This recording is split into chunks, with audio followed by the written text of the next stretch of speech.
Hi, everyone. Welcome back to the Lily Grace Lifestyle Podcast. Today, I have a super special guest, and I'm so happy to have her. When she reached out to me, I thought her story was so inspiring. So I think you guys will find it super inspiring as well. So welcome, Christina. Hi, thank you for having me. Thank you so much for coming on. So before we get into it, can you let us know what is one thing that defines your lifestyle? That's an interesting question. I'm all about love and giving love and inspiring love and my work. I love my work. I'm very passionate, and I would say that love defines who I am as a person.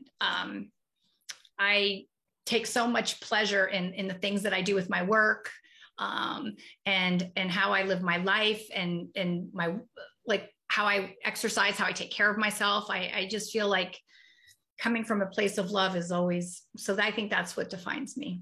I love that. And I totally can relate because I love what I do. And even though it might make us exhausted and like we're so passionate about it, I can agree with that as well, because I feel like loving yourself is all about loving what you do, and it all connects. So I love that. And can you give us your introduction and background for people who may not know you? So my name is Christina Flack. I am the creator and CEO of Pretty Girl Makeup. I am a celebrity makeup artist. I am the mother of 5. I was married to Ken Flack, who was a professional tennis player. He was number 1 in the world and had won Wimbledon's and gold medal. And he sadly passed away 3.5 years ago from sepsis. So I have now also become a sepsis awareness advocate. I have become a speaker about grieving in a positive way. And so, yeah, I think that's it. Oh my gosh. Well, that's a lot. And I want to break enough, right? Yeah, no, totally. I want to break all of that down because I think it's such an interesting story, like I said. So can we start with your family? You said 5 kids. That is a lot of kids. Oh my goodness. And you must love a lot of kids. Every single one of them. Can you tell us about being a mother and just their stories? Absolutely. I love being a mother. So my kids, Melania is my oldest. She is 28 and she's a fashion designer. She has a company called Rouja. She studied in London at Central St. Martin's and got her degree in couture. And she's created her own line, which is really exciting. Wow. My daughter Rose is 26. She graduated from NYU from Tisch. She is a screenwriter and she has a degree in business. And she lives in LA and writes scripts she does TV and film. My son Nikolai is going to be 21 this month, and he is in college and he is studying engineering and is aspiring to be a golfer. Wow. And my youngest, Ben, is 15 and he is a freshman in high school, and he is one of the top 10 golfers in California. He also had a twin named Bo who passed away, and Ben, actually 3 days ago, played in a celebrity golf tournament and raised $35,000 for his twin educational fund and his daddy Ken that passed away, their educational funds at the Northern Lights School in Oakland.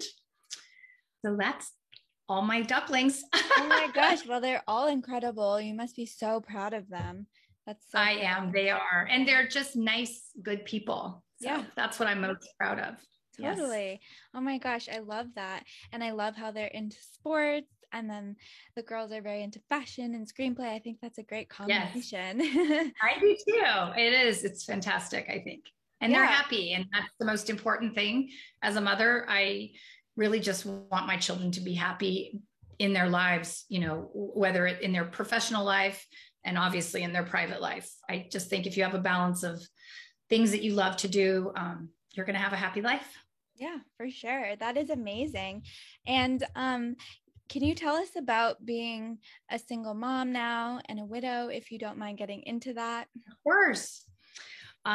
So, luckily, I'm very blessed that my kid's biological father is still alive. And so it's definitely harder. It was much easier having the 2 dads but sadly Ken is no longer here. But it's hard, because the kids, go with their dad and they're not with me. So even though he and I have a really great relationship, it's still hard during the holidays when they're with their dad so we try to keep things in a nice way. But my kids are all grown now. So I don't really have, the little one I share him with his dad, and the others are, all kind of grown up and they're raised, as they like to tell me. Oh, I like that. Yeah, we're raised, Mom. Let us live our life. Go live your own. Oh my gosh. That honestly though, I'm that way with my parents. And I know to some parents and families that might be strange, but I was an adult out of the womb. So I can totally relate to like, all right, I'm just gonna be like my own person. But I'm so blessed. I can't complain. My parents were 100% supportive of whatever I did, and I had a great upbringing. I was adopted, so I can get that, because I'm like, okay, I'm gonna live with my life now. I'm all grown up, like this is my time, so I get it. But that must make you really proud. It does, but the funny thing is, and I'm sure your parents will attest to this as well, that just because y'all think that you're raised and you're, on with your lives, I kind of don't turn off the mommy button, and I don't just go, oh, okay, see ya. I still call my kids. I text them every day. They respond sometimes, sometimes not. But it's hard to turn off that mommy button. You just don't really turn it off. I mean, you tone it down. Obviously, my kids would be going. My kids heard this and be like, "You've toned nothing down." Okay, there's nothing toned.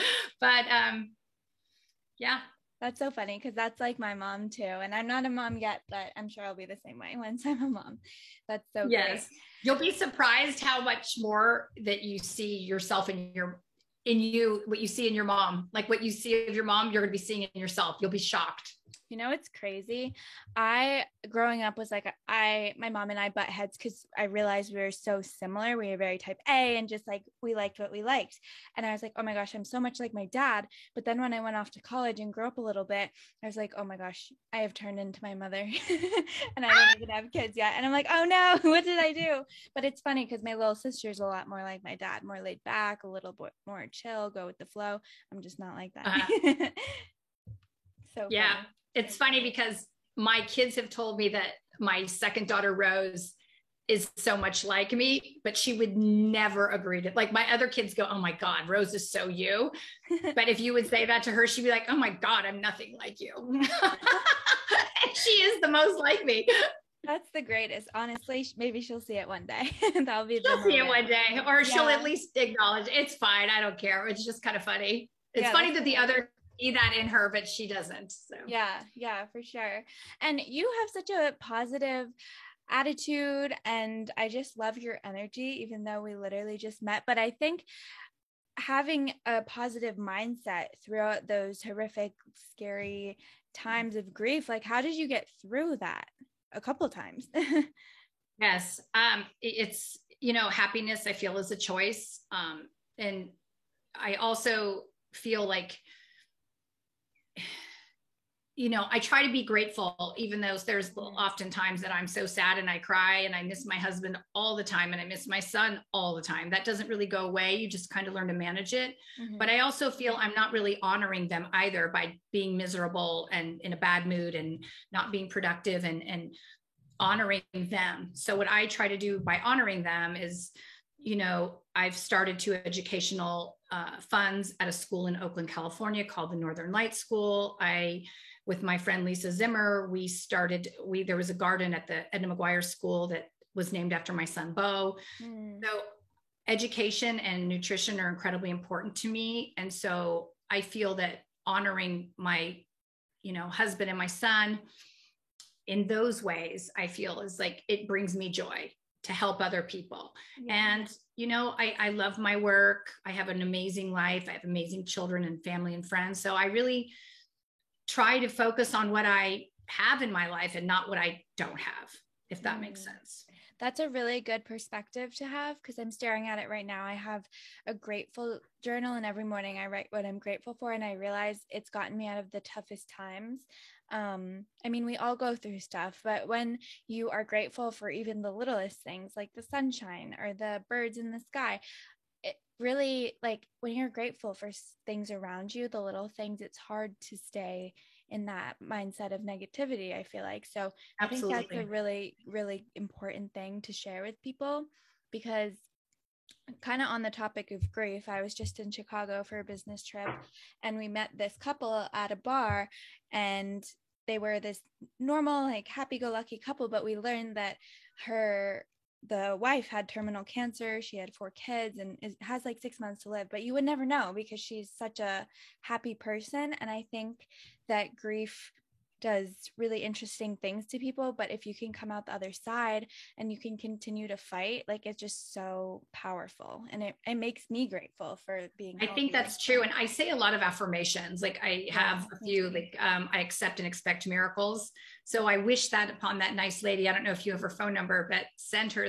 I mean, just because they say she has 6 months to live, my mom had 1% chance to live 1 year, and she lived 13. So my God, the power of love and yes. and your mind is so strong that if you decide like, oh, whatever you put your mind to, it will happen. There's I listened to this guy, his name is Proctor.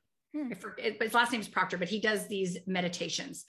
And he always says, if you can see it in your head, you can see it in your hand. Yeah. And you have to, and the universe will help you, but you need to be clear on what you want to have happen. Yeah. And if you're not clear and it's kind of murky, the universe can't help you. But if you are really clear about what you want, it will happen. Yeah. I mean, yeah. I believe that. Yeah, no, totally 100%.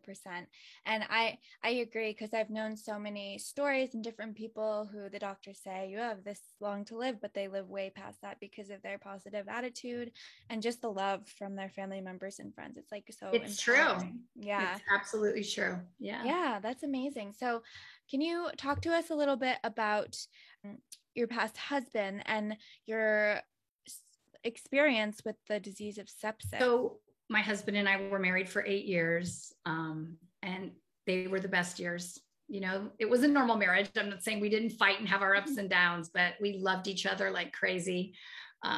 He was my best friend. He was my everything. I loved we would wake each other up in the middle of the night and talk, and he was scrumptious. But anyway, after he passed, because of who he was, the Sepsis Alliance contacted me and asked if I'd be willing to raise awareness for sepsis, because Ken nor I knew anything about it.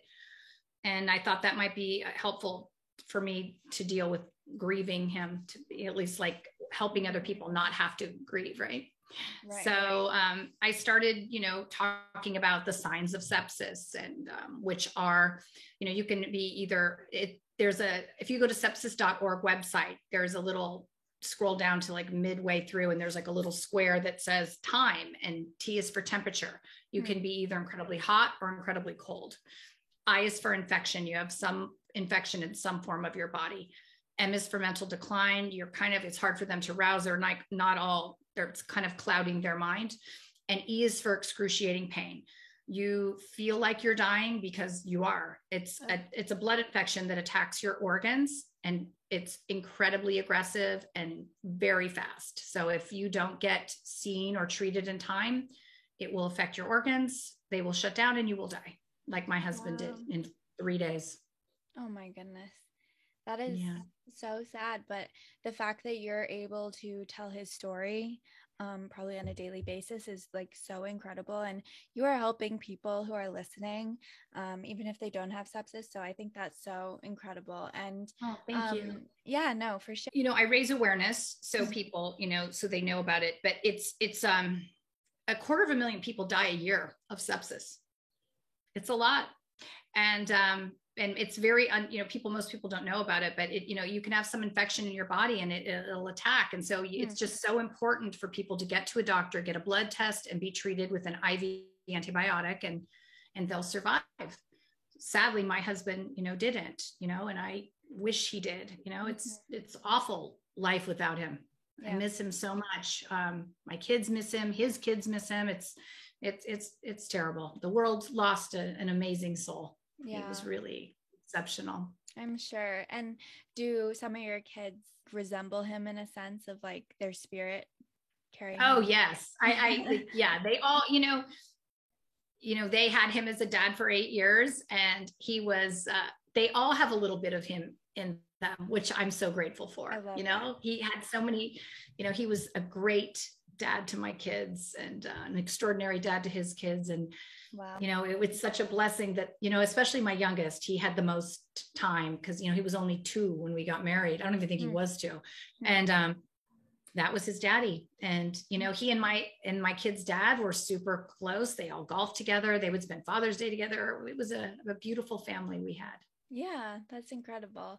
And the fact that you seem like such a good mother now and are able to support your kids in many different ways. Like, I think that's really incredible. And the fact that they carry along his spirit must feel really good. So it is. Yeah. They've had miracles from him, after he passed. He's definitely, his energy and his spirit has definitely come back to, not haunt us, but to visit us. And so good. It's fun. Like, I see little things he does and I'm like, oh boy, that's him. Yeah. So it's great. I love when sometimes I'll talk to him, I'm like, come back here, come talk to me. I have to tell you something. I have one more thing to tell you. Cause I always say that I have one more thing to say. He's like, there's never just one more thing. It's, Oh my gosh. Yeah, no, that gave me chills. Like, I think I don't believe in ghosts, but I do believe there's something up there. And like, it's funny because I lost my grandparents at a younger age, all of them. So I do see them in my life. Like my grandfather loved birds, and I feel like every time I see a robin, it's him or something. And that's so nice. At my graduation speech was a lot about my grandmother, and there was a lot of red around, and her favorite color was red. So I feel like there are like things in our lives that there's energy and spirit. Yeah. I don't think they're ghosts. I think they're spirits, and they definitely come and visit. If you're open to it and want to see it, they're there. Yeah, for sure. But a lot of people are like, oh, it's just a coincidence. And I don't believe in coincidences. No. Yeah. Same. I think that's so powerful though. And what do you do for yourself daily to kind of put yourself in a positive mindset other than being grateful? Like, what's a daily ritual that you go through? Oh, well, I work out every day. I go to yoga, or I go to Pilates, or I go on a hike. I take impeccable care of, like, I take a lot of supplements. I drink green juice. I eat really well. I drink an insane amount of water. I don't drink much alcohol. I try to be really, I like to read. I try to get a lot of sleep. I think sleep is incredibly important. Oh, same. We're the same person then. When's your birthday? January 13th.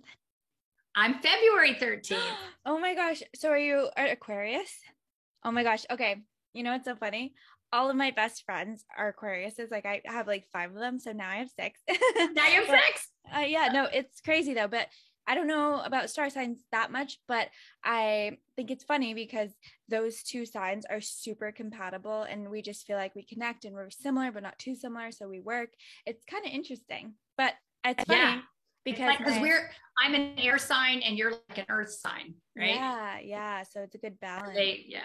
Yeah. And my adoption day is on February 13th, but I'll remember that from now on. Stop. Wow. You and I are connected. Yeah. That's where were you adopted? In what city? Do you know? Yeah, I was adopted from China at 13 months old, from Jiangxi province. It's like southern China. And then my parents and I went back 6 years later to adopt my sister. We're not blood related, but we're sisters, to adopt her from the neighboring province. So yeah. Do you know anything about your parents?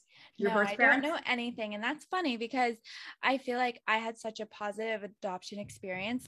I've had people that I know go back and retrace their steps and all of that, but I don't feel the need to, because I'm so grateful for where I'm at and the opportunities I've had in the US and my parents and my like loving family and everything, that I don't feel the need to go backwards, because then I feel like I'd just be sad or stress out even more. I feel like I'm here for a reason. Like you said, nothing's a coincidence. It would be interesting to know if your parents, like, just like what their story was. Yeah, or if you had any other biological siblings. I 100% feel like I do have a couple other siblings, or maybe one. Have you done the 23andMe? I really want to, but I also don't want to. I'm weird, like, because I'm a health freak, kind of like you, and I love Yeah. like taking care of my body. I'm like really self-aware about a lot of things, but I feel like if I took that and they're like, oh, you're perceptible to this type of cancer, I'd be like, oh my gosh, I don't Oh, want no, to. no. So I don't do that part. Okay, okay. No, no. I just see that I have a ton of different relatives. You don't have to Oh, look at that part. You can just see yeah. if it would be interesting to see if, if there's any, relations. I don't I know. know. I would encourage you to do that. But, Yeah, no. of course, that's a personal thing. Yeah, I've definitely thought of it 100%. I'll probably do it one day because I'd love to know I haven't if looked at I'm any of the fully stuff about the Chinese. health that I don't. I don't. Yeah. It's so interesting. And it's funny too, because I see biological families obviously everywhere. And it's just interesting to me, like, oh, the son looks so much like the mom, and the son and the other son looks so much like the dad. And I wonder like what my parents look like, because I feel like Yes. for Yeah. Like, do you look like your mom or do you look like your dad? And I'm sure there's like traits of your or your birth parents that you have that you don't even know. Or, well, do you ever see anything in you that's so different than your adoptive parents that you think like, God, I'm so different? You know, it's so funny now. Like, I feel like it's a weird, like, science experiment, the fact that I was adopted, because I feel like I've learned so much that a lot of what I am today is environmental. Like, I feel like a lot of it is environmental because I have a lot of traits of my dad and my mom. Like I said, I'm really like my mom. Even my handwriting is very similar to my mom. I was adopted and brought halfway across the world, and my dad and I both have flat feet and the same right knee issue. Like, that's so wild. I love that. You know what's so interesting though? They say like and I believe this, like God, like you were meant to be with those parents. It doesn't matter how you got there. They were supposed to be your parents. Yeah. Sure. And your biological parents, brought you in, but your parents were always supposed to be your parents. Yeah. So. Yeah. But it's interesting because I've heard like I know some other families that have had issues with adoption, that like their parents, the biological parents had drug issues, and the adoptive parents didn't at all. And then this one particular child got it heavily into, like kind of followed in the genetic way of what he came from, when there was nothing in his environment that was. So I think it could go either way. Yeah, I 100% agree. Because if you're prone to, say, depression or alcoholism or drug addiction, like it, right, I'm sure it would have happened by now. But I just think it's a little bit of both, like you said. But I really truly believe it's a lot of environmental. Yeah, that's so cool. That's interesting. Yeah, I mean, I don't know, but that's what I think. And it's so funny to know that you're born in February. It makes sense now. I love it. But yeah, I just think your story is amazing. And we've talked a lot about your family, which is, I'm sure, your whole life, but you're also an amazing businesswoman and have your own company, you're a celebrity makeup artist, CEO, and all this amazing stuff. So I want to get into that. Can you tell us about your journey with Pretty Girl Makeup and your position as CEO of the company? Well, I started my company. Well, I was a makeup artist, and I was, as a mom and drinking water all the time, I just was constantly trying to find a lip gloss that would stay on. And I just thought, I can't find one. I can't be that hard. So I'm like, I'll do it in my spare time. And so anyway, I met with a chemist that works in the beauty industry, and I wanted it to be, natural, and good for your skin and anti-aging. And so I formulated, it took a lot longer than I thought. It took over a year to get the right formulation and then formulate the colors. And, I was like, used all my girlfriends as guinea pigs, cause they're all shades of the rainbow. Yep. And so then I thought of funny names I wanted to call it, and different products. And so I started that, and then I got a publicist, and then I got agents. And it's kind of interesting, like days I'm not being, a makeup artist, I'm working on my company. And then over COVID, I got a new business partner, Jordan Hall, who's amazing. And so he and we are working on, we have investors coming in, and that we're expanding our line. We're going to come up with hair care, skin care, and expand the makeup line. So we're very excited about that. And it's, you're not handed a CEO book. I didn't even know when I started my company, I was a CEO. I'm like, oh, okay, yes, I am. But it's, it's taught you a lot. It's funny. I had this client who's one of my really dear friends, Tyler Florence. He's a celebrity chef. Wow. And I actually just did a shoot with him last week, but I remember a few years ago, he said to me, how's your company going? And I just said, oh my God, it's like so much more money, so much more time, you know, everything. And he said, if we knew how much money, how much time, how much effort, how much everything, you know, went into this, no one would do anything. So it's actually a blessing not to know, right? Yeah. Which is true. You know, and I've told my kids this. They said, look, do what you love, figure out how to get paid. Yeah. So, you know, my one daughter is very into fashion and she created her line, and Rose is an incredible writer. So, I mean, because, you know, if you have to work, I mean, we are blessed to work, you get to work, but if you love what you're doing, you don't mind it so much. And then if you're putting all this effort in, you're going to be successful at it because you love it and you put time in. But if you don't like what you do, I mean, that makes no sense to me. Why people that hate their job, why they make no change, they just want to be miserable and complain, I don't even want to be around that. Yeah. No, if you're not happy, make a change. I'm not the same person. Right? Yeah. It's so crazy to me. So I think it's important to, you know, I love doing the photo shoots. It's so fun. I love working with the team. I like creating, you know, beautiful things.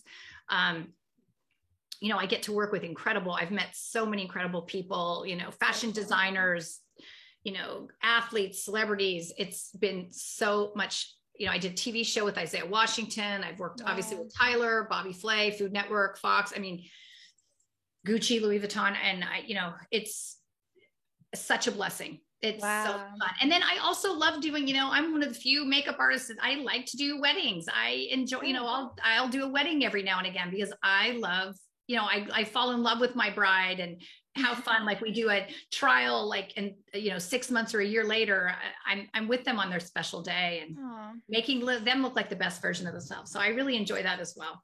That's great. So I have 2 questions. So the first one, if someone's listening and they truly don't love what they do, what is a piece of advice that you could give them if they're stuck in a rut? I would have them really sit down and write down a few things that they love doing and forget about money. Like, what do you love doing? Do you love flowers? Do you love children? Like, what is it that you would do for free? Yeah. Okay. And I've told my kids that figure it out. And then you need to figure out how to get paid well. And that's what I've done with my life. I've figured out I'm you know, being a makeup artist. I love it. I've figured out, you know, how to make a lot of money. And I think if you do it, even if you may not start out making a ton of money. I mean, I worked a ton of jobs for free or very little for a long time to get experience and to become like, to, you know, hone my craft to become a really good makeup artist. It took it, you know, they say it's 10,000 hours, right? Yeah. To become good at something. And not believe me, I've probably done 50,000. You know, and I'm always trying to improve on being a good makeup artist and changing and, you know, getting better at things. So I think if you enjoy it, figure out, you know, try some different things, you know, maybe do something part-time after work, like a couple of hours a day, you know, and then, you know, and then start segueing it, maybe cut back less on your full-time job and make that be your full-time. So, I mean, there's different ways, but don't, you know, to me, giving up and not trying, it's like, how do you stop? Like, you're not living life. Try, do something, you know? 100%. And then my second thing, you kind of got into it. Obviously you didn't start out at Gucci and with the celebrities. No. Can you tell me about like how you got there? What were your steps and kind of your formula to make it all happen? So I started, you know, working on friends and family. And then, you know, someone said, oh, I started doing some weddings. And then I worked, you know, a photographer saw my work and thought it was good. So then I did a couple photo shoots. It just kind of started. And, you know, as a makeup artist, you know, I do testing still. Sometimes I will go work with a photographer and a model or someone and a stylist, and we will just get to we can do something creative that, you know, when I go work for a big company, I'm pretty limited as to what I can do creatively. Right. You know, they have a direction and you have to respect it and do it. Totally. So, you know, it's fun to do testing sometimes. I've had tests. One of my best friends is, she was a ballerina. Now she's a pop singer named Empress. And a couple of our tests have turned into magazine covers. Wow. So you just never know, but I need that creative outlet to, you know, paint a face and or do hair a certain way for, I'm an artist. I need that. Yeah. I have this one friend who's a photographer. He's a filmmaker, and he'll come to me with like we've done some short films. I've done some shoots with him. We did a documentary with a boxer in LA for 2 days, and I didn't get paid, but it was such a satisfying project to work on that I was thrilled to work on it. And I worked with Jaylen Brown. He's a basketball player in the NBA with the Celtics. And before he got drafted, like 2 weeks before, he was a student at Cal Berkeley, and we did a shoot. I had no idea he was going to be this famous basketball player, but we did this gorgeous photo shoot with this cool light, and he's in the air, like right by the hoop with the ball in the air. I mean, it was like so cool. So, I mean, I will take on projects even if I don't get paid, because I like the photography. I like the concept. I want to work with these people, and it satisfies me, emotionally and, creatively. 100%. And that's funny you say Celtics. I'm from Boston. So. Oh, there you go. So yeah. You must know who he is. Yeah, definitely. But, yeah, that's amazing. And I love your story of how you started and where you're at. And I just think life can take you so many different places, but I think kind of a common theme of people who love what they do and success and all that is that you put yourself out there, and networking is huge too. Oh, it's so important. You never know who you're going to meet or who you're going to work with. I just think it's, you just have, I think if I would look back to my 20, not to worry, you know what I mean? I remember I would worry a lot when I was younger, and, oh my God, what's going to happen? What's going to happen? And then I learned, like, worrying is the biggest waste of time ever. You're worrying about possibly something maybe happening, and then it doesn't. So what was the point of torturing yourself with the worry? Yeah. So what I try to do now is focus on the outcome that I want to have happen. And that's what I focus on. That's what I think about this and the way I want it to be. And then that way I'm focusing on the universe. You're going to get whatever. You're going to get one or the other, right? Right. But you're going to get what you focus on. So if you're focusing all this doom and gloom and negativity, that is what the universe thinks you want to have happen. Exactly. So it's a waste of time. Yeah. So that would be my gift to you. Don't worry about, just know everything's always going to be okay. Even when things aren't okay, sometimes things happen. You think, oh, it's happening to me. It's actually happening for you, but you don't really know that. But you have to have faith. You have to know that everything's going to turn out okay. And it always is. Right? Right. Totally. And I'm in my 20s, and I think that's really great advice to not worry about the future, especially when all these pressures of media, adults, and just like what is expected of you, I think puts a lot of pressure on young people to do like crazy things like the white picket fence and all that right away. But it's like, for me, like, I'm so focused on my career, and I'm just have to remember, like, to stop worrying about the future, even though I'm so future driven. But that's really great advice. It is. And just, my healer Diane taught me this. She goes, you know what the present is? Do you know? A gift. I just learned that like 2 weeks ago. Oh, I'm really? Like, I love that. I love that. The present is the gift. Yeah. And we also have to just not be so hard on ourselves. Like a friend of mine told me once, you would never treat anybody to be as hard as you are on yourself. Yeah. I would never be as hard on anyone on the planet as I am on myself. So I really learned to be kinder to myself. Yeah, for sure. That's a really good one. Right? We're just too harsh on ourselves. You would never treat me that way, or your friend, no one, right? Yeah. And so why would we do that to ourselves? Yeah. You mentioned your healer.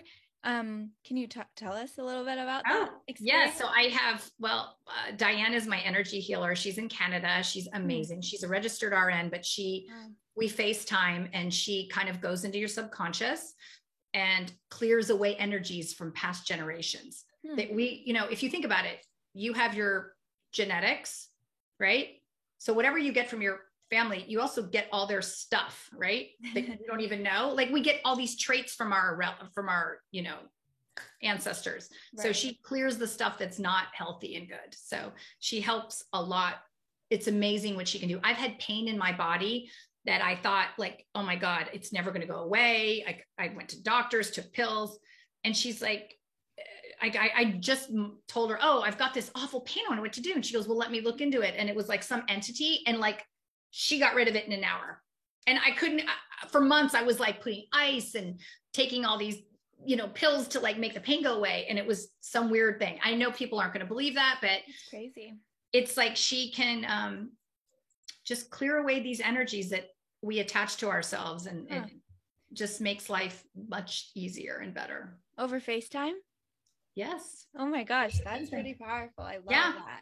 I love that. She'll know, like, well, we'll be faced like how you and I are right now, and she'll be like, oh, why'd you eat all those mushrooms? I'm like, how did you know? I made mushroom soup last night. Like, how do you, like, she goes, well, I'm in your subconscious. Like, she knows. It's like so hard to believe, but she's amazing. I love that. I have referred her probably 100 people, and she's amazing. Does she have Instagram or anything? She does not do that. Okay. She doesn't do social media, but I'll be happy to give you her information. Okay. Yeah, no, that sounds great. No, but I love that, because I'm all about kind of the alternative ways to heal. And I mean, I trust Western medicine. Obviously I got vaccinated and all that, but I think that it's amazing, like what energies can do for people. Like, I was just reading Think and Grow Rich. I listened to it as a 7-year-old with my dad, but I'm now you are so funny. I'm now finally reading it as an adult, and it's just like all about energies and auto-suggestion and kind of like where all the things we're talking about. But I love how it can truly change your life and heal your arm, and talk about your mushrooms and all that. Yeah. She'll tell me like, oh, you've been cleaning with a lot of products. I'm like, how'd you know? My housekeeper didn't come this week. I was cleaning the floor. She's like, you've got to stop. I'm like, she knows. It's so crazy, the things she knows. I love that. Oh no, she's amazing. It's like she's magic. She is like magic. Wow, that's great. And I'm sure you have an amazing support system, especially when you are going through these crazy times. Can you talk about those certain people, or just kind of that experience of surrounding yourself with really amazing, positive people? Well, I jokingly refer to my girlfriends as my wives, because they're not friends. They're my wives. And so I'm very blessed that I have these amazing, strong, loving women that have just been there with me when times really suck. And, their strength and their love has helped me get through these times. And it's so great knowing like that I have these people, like if something goes wrong, like I have someone that I can talk to, and that they're there to support me and help me through this, and, kind of get me back on track and be positive again. Because sometimes it's hard. I mean, I know I sound all happy and great, but right. Believe me, there's times where I think the world is not such a great place, and it's dark, and I'm angry and I'm tired. And so I really, that's one thing else I try to do, is I try to not get too hungry, get too tired, too stressed. It's important that I work out and eat well and get rest, because I find that everything seems worse if I'm over tired, over hungry, over, you know what I mean? Same. So I try to keep things in balance. Yeah, for sure. Because like in my personal experience too, I mean, I've been traveling. I didn't get enough sleep, and I felt like literally drunk. Everything seems like the end of the world, right? Yeah. When you're tired, and then you get a good night's sleep, and it's like negative. Oh, nothing's. Yeah. And when I don't work out too, like I injured my hip, it's over for everyone around me, because I'm not that awful, but it's just for me. I'm like, oh my gosh, the world is ending, but I need to work out. I didn't work out today, and I'm just like, oh my God. Yeah. But it's like, it's okay. Have a day off. Yeah. I wasn't supposed to work out, or I would have. So yeah, it didn't work out. I'll work out. Yeah, for sure. Oh my gosh, that's so great. And where you live, do you live around a lot of your friends? Do you have dogs? Like, what keeps you happy on a daily basis? I have a dog right here. Oh my gosh. I have what kind of dog? He's a little black Shih Tzu. Oh, my grandmother had one of those, but it was like brown, but I love them. They're so cute. So I have a Shih Tzu. I live in the right on the water. I have a view of water, and I love it, the ocean. Love that. And I hike a lot. I'm very grateful for my life. It is really great. That's incredible. Yeah.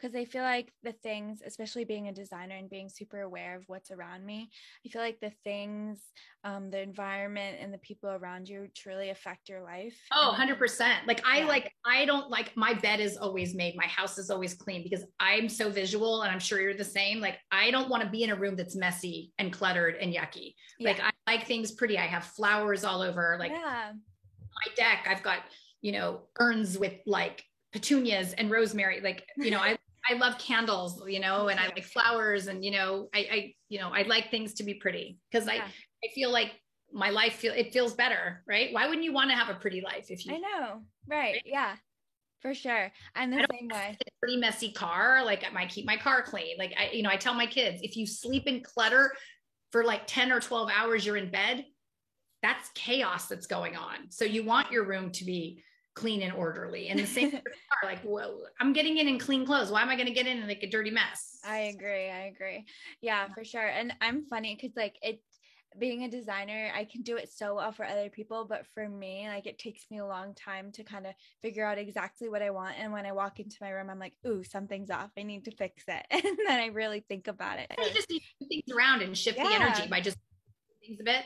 Yeah, for sure. Yeah. And I don't know much about feng shui or anything like that, but I really do feel like space gives you energy and just kind of like directs the way you think. So I think it's so interesting. I have it. Speaking of feng shui, I have a guy in LA, David Cho, and he's amazing. But like he does feng shui differently. I mean, obviously furniture, but he does your house. Like, for example, he has me put water fountains. Like I have one in my bedroom, one outside my office, 4 on my deck.